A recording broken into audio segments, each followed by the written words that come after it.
Full pads are on in Coral Gables today, and one of Miami's biggest surprises just keeps stepping up.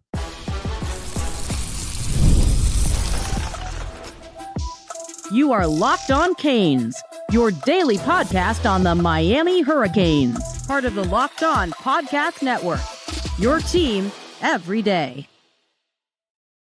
I am Alex Donno, University of Miami alumnus, co-host of Locked On ACC, and writer for Canes County at Rivals. And thank you so much to the everydayers for making Locked On Canes your first listen and your first watch today. We're available free wherever you get your podcasts. We're free on YouTube. We're part of the Locked On Podcast Network, your team every day.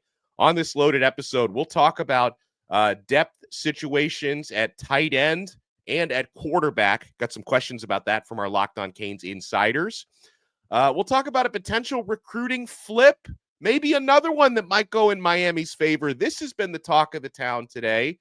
But as far as I'm concerned, the talk of the town has been Hurricanes have full pads on in practice today. Now, I have been very under the weather, so I did not attend practice. I'm trying not to infect the entire facility, but I've been working my phones, talking to some folks who were out there firsthand, also reading some accounts after practice. And guys, I'm going to stop calling this player a surprise. And I would only say that because he's a true freshman. But you don't necessarily expect true freshmen to thrive so much so early. But I will no longer put the surprise label next to the name of Hayden Lowe, Miami's first-year defensive end. This is someone who had a handful of big-time notable reps in practice today. Lowe, who's already 250-plus pounds, continues to look like the real deal, and someone who can play as a true freshman. Seeing several reps that he won today out there in the indoor practice facility would not surprise me if Hayden Lowe ends up having the sort of immediate impact that Ruben Bain had when he was a true freshman back in 2023. Miami got themselves a really good one in the five-star defensive end. This is someone who has been stealing headlines throughout. Now, I don't want to gas him up too much. I know if Mario Cristobal is watching this, I'm public enemy number one. I'm providing all this rat poison. I'm giving these guys big heads. So far, so good. I know we're only in spring football, but Hayden Lowe is someone who continues to put in that work. Gabby Urrutia at Inside the U noted that Justin Scott looks like a beast in full pads. Scott, heading into his second year at defensive tackle, is a former five-star recruit and someone who we saw him a little bit last year as a true freshman. We like what we saw. I think he's going to get a lot more reps, possibly even start this year. So it's nice to hear that he's thriving because, folks, as we always say, the truth is told when the pads come on. There's always going to be some players that when you're in, essentially T-shirts and shorts are going to look really good. The 7-on-7 type of guys who may not pack that same sort of a punch when the physicality ramps up. So the truth is told when the pads come on. Herbert Scroggins, who's a true freshman edge rusher, is also getting some good reviews that he looked pretty good today. A linebacker who's getting some attention, Kellen Wiley, looked the part during media viewing. Our pal Marcus Benjamin at CanesCounty.com said Kellen Wiley looks the part. Hearing about some of the reps that were happening today. Ruben Bain and CeCe Mauinoa were engaging. Marcus Benjamin described it as a draw as to who won that rep. We go to the defensive backfield.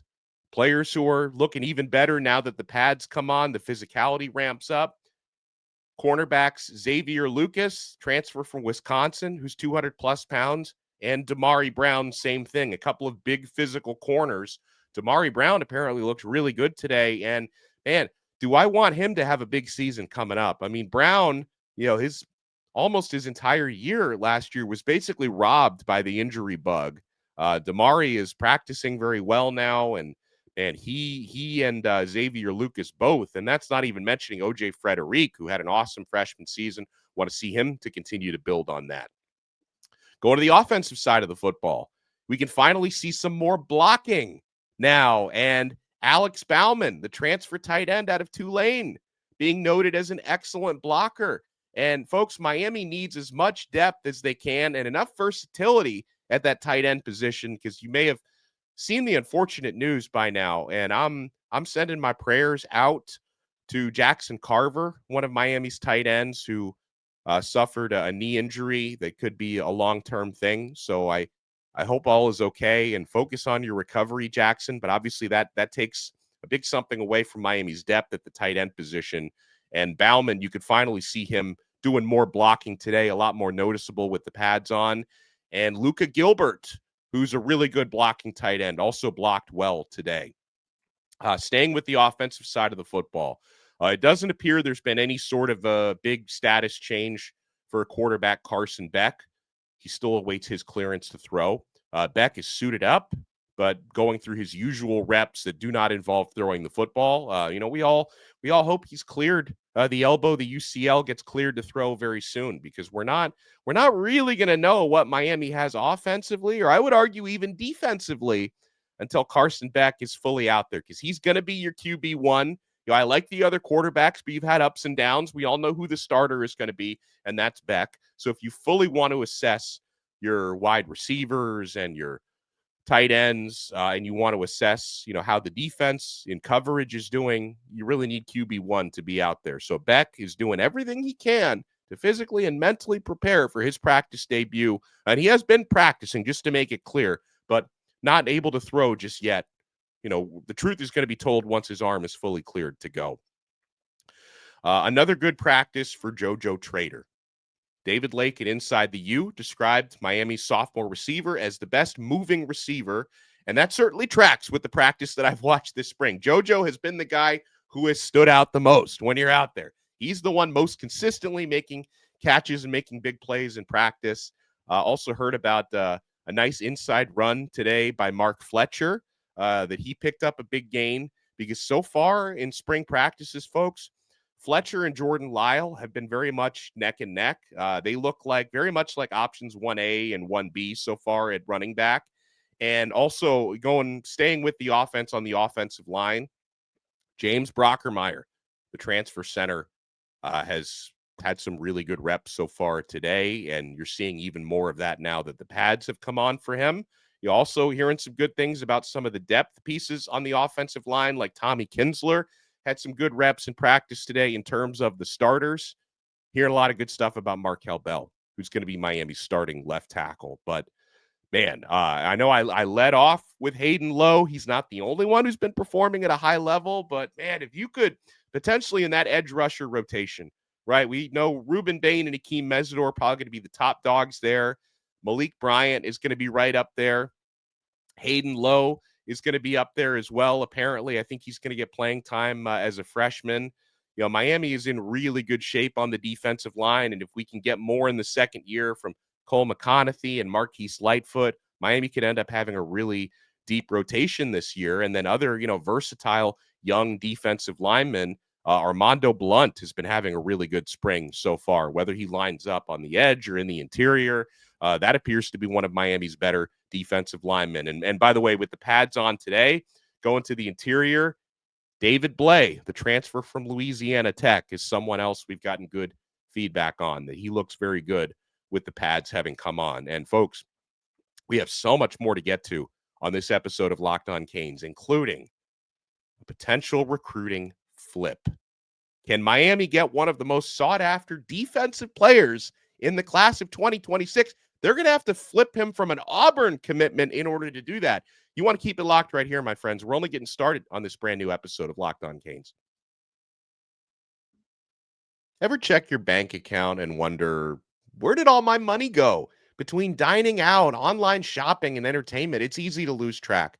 That's where Monarch Money comes in, your personal CFO, giving you full visibility and control over your finances.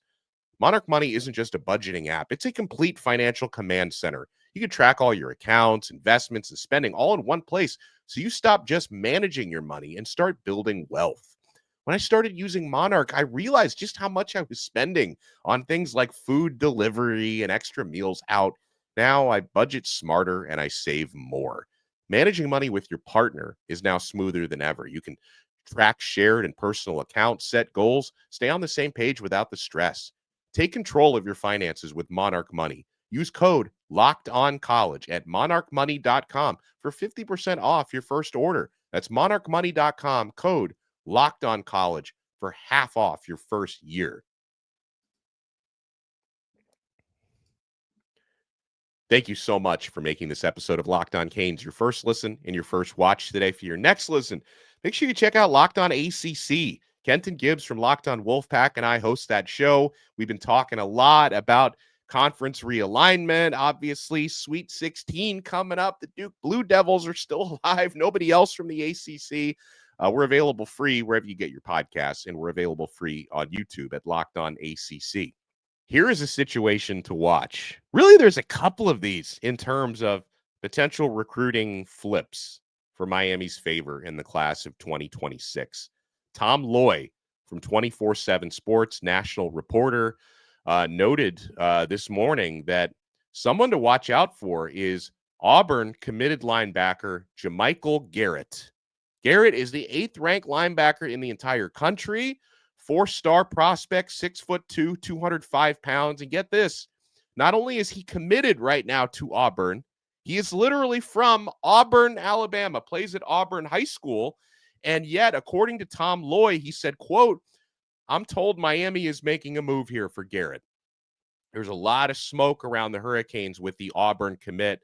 I'm hearing," Loy said, "as it stands now, that he will not end up with the Tigers." So, wow, we'll see if Miami can get that over the finish line with JaMichael Garrett, who could be an awesome addition. Miami also has a verbal commitment from another one of the top linebackers in the class, Jordan Campbell. Obviously, we'll be looking to take multiple linebackers as Miami does every single year. And JaMichael Garrett is one of the best in the class. And I respect, big time respect to Corey Heatherman, linebackers coach in DC, Mario Cristobal, and the entire staff, if they're able to pull off a flip from an Auburn commit who lives in Auburn in the shadow of that campus. So that's one to watch out for. Another possible recruiting flip to watch out for, someone we have talked about on the show before. We just talked about him with Gio Milian yesterday, in fact.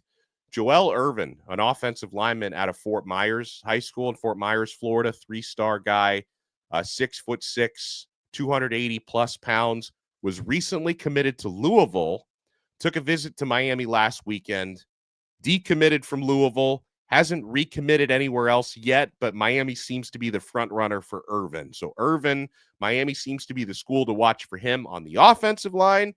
And at linebacker, JaMichael Garrett, a current Auburn commit, Miami seems to be a school to watch there as well.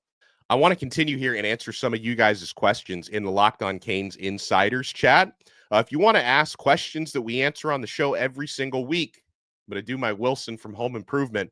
Sign up with the link below to become a Locked On Canes Insider. You can unlock exclusive access, one-on-one text messages with me directly from my phone to yours. I give you guys show updates, recruiting updates, breaking news, questions and answers. Click that link in the show description below. Try it free for 14 days. And then if you like it, you can lock in your insider status for $4.99 a month. We give you a lot of added value on there on the Locked On Canes Insiders chat.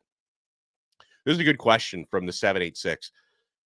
Biggest impact or most yards and touchdowns by a true freshman? Will it be from Malachi Toney or Josh Moore? By the way, Josh Moore is another one who looks really good with the pads on. He's big. It's 6'4", 215 plus. Those are two very promising freshman receivers at Miami.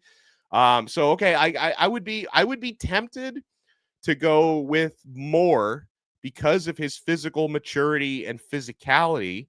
And you've all probably seen the video by now of that ridiculous one-handed catch that he made in practice on Saturday. Miami put the video out this week. It was an unbelievable catch by Moore. He's made some big plays in practice. So just because of his size and his physicality, I would be tempted to say Josh Moore, but I think Malachi Toney might be the answer here.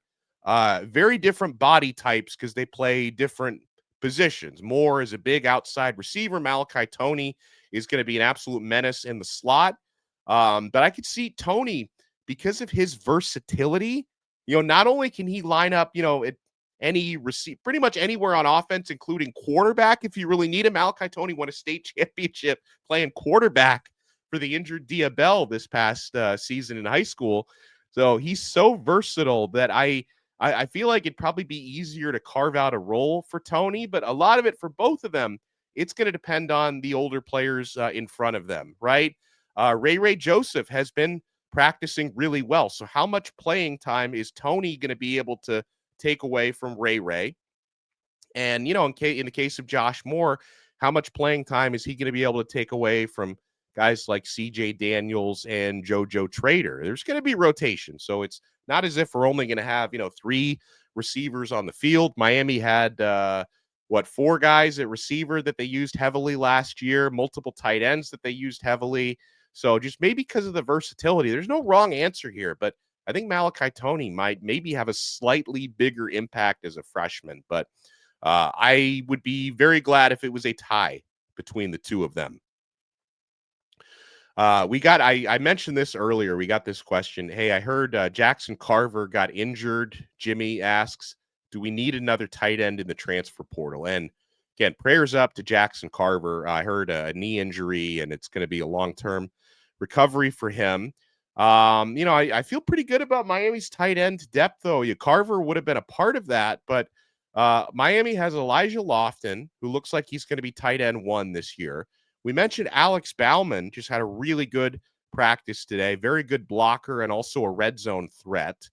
The other experienced guy that Miami has is Jack Nickel, Luke's older brother, who's a blocker. I think he's more of a blocker than he is a receiver. And so I think the big question there in terms of is Miami to go into the portal and get somebody, I think that's really going to depend on how fast the development of Brock Schott and Luka Gilbert is happening. I mentioned Gilbert showing good blocking in practice. Brock Schott has practiced very well for the past couple of weeks, the other true freshman tight end. So, I think you have enough bodies there if we're talking about like 5 guys at tight end. But I think Mario Cristobal and, Coach Cody Woodall, the tight ends coach, they're going to have to decide like how ready are the young guys to contribute the first year as to whether or not you want to go out and get an experienced guy in the transfer portal. And also, whatever experienced guy you get has to understand, like, you're probably going to be behind at least 2 dudes on the depth chart. Like, you're not going to come in here and be a starting tight end. It's going to be a situational depth sort of thing.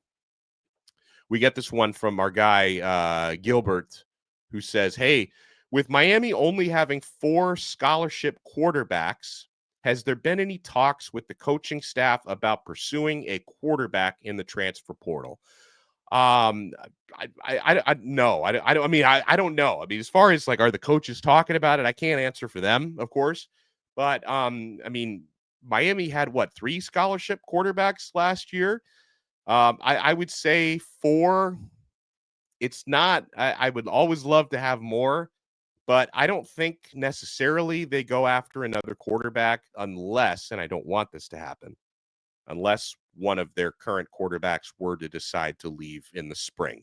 Because if you were left with Carson Beck coming off an injury, I have no reason to believe he's not fully recovering, by the way. Like, I every reason to be confident in Carson coming off the injury. But if you only have Beck and then just 2 guys below him, then, you probably want to go out and grab somebody. I think 4 should definitely be enough to get through the season. And I think we all hope, Beck can play in every game unless Miami's winning in blowout fashion. And then you bring some backups off the bench to finish out games. But no, I think 4 is enough unless somebody were to either get hurt, God forbid, or decide to leave in the transfer portal in April.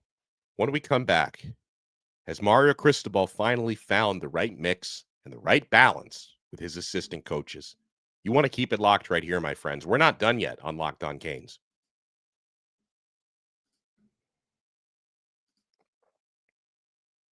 We're all about the stats because numbers don't lie. When it comes to the all-new Nissan Armada PRO-4X, the numbers are on an MVP level.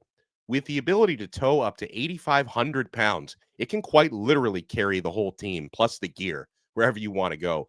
It's powered by a twin-turbo V6 engine, delivering the strength and performance to handle highways, back roads, and everything in between. And with room for up to 8 people, the Armada PRO-4X is built for big crews, big adventures, and even bigger memories. Whether you're exploring off-road trails or rolling up to the arena, The Armada Pro-4X brings power, versatility, and style wherever you go. Take your adventures to new heights in the all-new Nissan Armada Pro-4X. Learn more at nissanusa.com.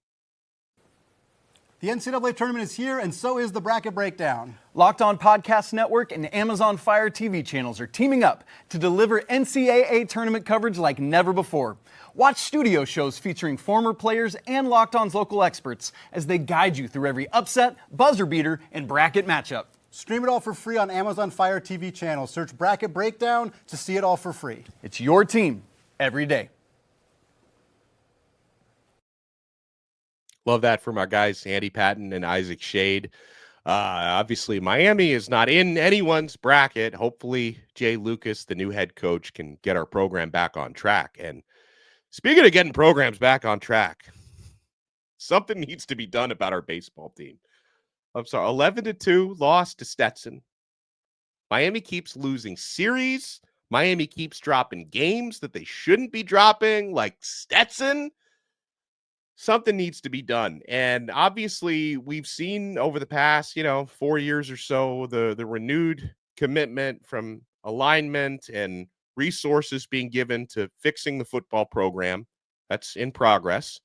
And now the basketball program, because Miami is investing a lot in Jay Lucas and what they want to help him accomplish. And I would like to see that same sort of alignment with baseball, because I know baseball, revenue-wise doesn't quite move the needle the way that football and basketball do, but Miami has a very proud baseball tradition, and we need to get this thing back on track. Some of my best memories, childhood and college, going out to the Light, drinking the Mark Light shakes, watching my team win, watching my team advance into the postseason, sometimes to Omaha. I've never been out to Omaha, and I wish I had gone years ago, because I don't know if I'll ever be able to go out there again with the way the team has been performing. So can we please get our baseball team back on track? We need it in the worst possible way. We'll answer more of you guys' questions in the Locked On Canes Insiders chat. We appreciate this guy, Matt Chernoff, he lives in Indiana, but he's a Miami season ticket holder. He flies down to all the games. God bless you, Matt. He says, I feel like Mario Cristobal is building a coaching staff that produces results, but also is loyal to him and the U, almost like Brent Venables and Dabo, what they had for 9 years. He says Shannon Dawson would have left this season if he wanted to be a head coach. If Miami does not make the ACC championship and our defense is top 20, and our offense is top 20, do you think he leaves? They say. What are your thoughts? Well, first of all, what Dabo and, Venables had for almost a decade, and then Venables eventually did leave to run his own program at Oklahoma. That's not been going that well for him so far. We'll see how that plays out this year, because they've invested a lot there. Or, the partnership that Bud Foster and Frank Beamer had that was spanning decades. Things like that are rare. Like I don't, because first of all, I'm not necessarily saying like I want Mario. I would love it if Mario Cristobal and Shannon Dawson were together for 10, 15 years with Dawson as the OC and Cristobal as the head coach. But listen, part of success, like one of these symptoms of success, is your assistant coaches are going to have opportunities to go off elsewhere for promotions. And that's a blessing when that happens, right? Because it shows you're successful. The big question here is, and I hope Mario can answer that this year, is has he finally found the right chemistry mix?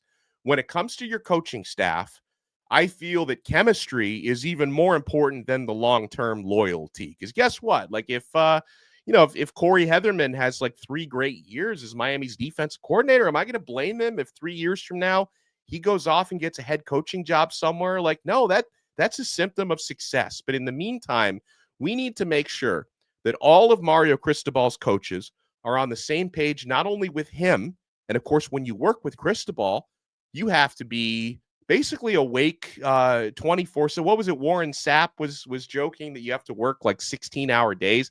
Probably a slight exaggeration, or 20-hour days, I think was what he said. Probably a slight exaggeration, but you need to be constantly recruiting, constantly engaged and growing and learning. And you cannot slack off. And I think that's a reasonable expectation, by the way. I don't think Mario Cristobal is like some awful taskmaster for expecting his coaches to work long days. Like that comes with the job and it comes with the territory. If you want to succeed on the field, you have to be committed off the field. So you need to surround yourself with like-minded people who are about the hard work and the journey that comes with getting to that destination and who can recruit. And listen, I love it's way too early for me to say we've got the perfect staff now. That's going to play out throughout the season. But the Will Harris hire seems like a home run hire from where I'm sitting. Zach Etheridge seems like an incredible hire. Damian Lewis looks like a home run hire. You guys know I'm excited for Corey Heatherman. Corey Heatherman turned around Minnesota's defense in 1 year last year. And yeah, the offensive staff, which oversaw the number one offense in the country, is completely intact from last year. So I love that continuity. And so listen, if Mario, and by the way, actually I should say this, because when you talk about like the team ups that Bud Foster and Frank Beamer had, excuse me, Mario basically has that with Alex Mirabal. That's his guy. Like the two of them, I think are that sort of Bud Foster, Frank Beamer partnership. So he already does have a guy who he has that with, and they together make one of the most powerful offensive line coaching tandems in the country. So, but again, to me, long term, when you have success, you're going to have coaches leave.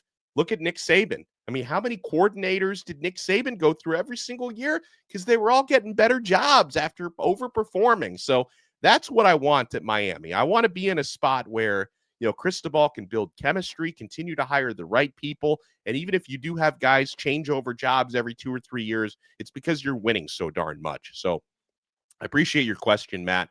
And that's what I've got there. Man.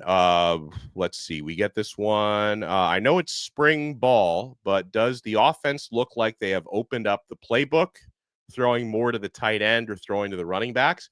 It's way too soon, and I haven't seen enough 11-on-11 to speculate on that. I will say that, again, you're not going to really see the full version of the offense until Carson Beck is involved in it. At the same time, though, we've had definitely enough serviceable throws from Emory Williams, Judd Anderson, and Luke Nickel that we're seeing receivers and tight ends flashing in practice. So the quarterback play, it's not reached its full potential, but they're getting the football out to these guys. Elijah Lofton has played really well. JoJo Trader has played really well. We talked about some of the freshmen that have been stepping up. But in terms of like the full array of the offense, I haven't seen nearly enough to speculate on that. I would definitely like to see more passes to running backs out of the backfield. Now, Carson Beck's history would tell me we're going to see a lot of catches by the tight ends because you saw the relationship that he and Brock Bowers had on the field a couple of years ago. I want him to develop that with Elijah Lofton. And yeah, I would like to see a guy like Jordan Lyle and Mark Fletcher, who can catch as well, become impact receivers out of the backfield. I want to thank you guys so much for making Locked On Canes your first listen and your first watch today. I'm gonna soak my vocal cords in honey, lemon, hot tea, so whatever sort of concoction I can come up with, because I've had a rough couple of days. So I appreciate you guys bearing with me as I have been I feel like I've been sick for a month. It's one of those things. So hopefully I'm better very soon and I can get back into the indoor practice facility without infecting everybody. And we'll talk to you guys again next time on another episode of Locked On Canes. We are part of the awesome Locked On Podcast Network, your team every day.